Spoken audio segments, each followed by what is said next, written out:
No niin, ollaan täällä Kauniaisissa Laras Secret alusvaateliikkeessä ja täällä on liikkeenomistaja Merja. Kerrotko, mitkä on 3 asiaa, minkä takia ne oikein kokoiset liivit on niin tärkeä asia? No ihan senkin takia, että pukeutuminen lähtee alusasuista, joten vaatteet istuvat paremmin, kun on oikean kokoiset liivit. Samoin meidän ryhti paranee ja sitten myös mahdolliset tulevat niska- ja hartiasäröt pystytään ehkäisemään sillä, että on oikean kokoiset liivit. No niin, nyt sitten Merja kertoo näin käytännössä, että miten se oikeiden liivien hankkiminen onnistuu. Joo, eli ihan ensimmäiseksi lähdetään katsomaan tämä ympärys. Eli ympärys täytyy olla sen verran napakka, että tänne ei saa mennä kuin 2-3 sormia, ei yhtään enempää.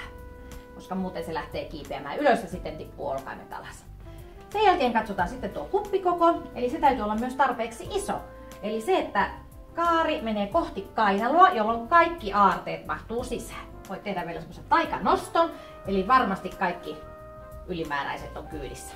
Eli näin meille ei tule tänne sivurintoja eikä myöskään sitten tuplarintoja tähän, eli meillä on 2 rintaa eikä 4.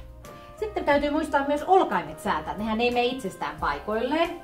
Eli sen verran kiristetään, että 2-3 senttiä on täällä varaa, ei mitään semmoista korkeata kauppakassifiilistä. Eli nämä on ne 3 tärkeintä, eli ympärys tarpeeksi napakka, oikea kuppikoko ja sitten vielä olkainten säätö, niin näillä päästään jo pitkälle. No niin, kiitos. Tämä oli varmasti hyödyllistä tietoa kaikille naisille. Tervetuloa paikan päälle Kauniaisiin Laras Secretiin, niin etsitään teille oikean kokoiset liivit.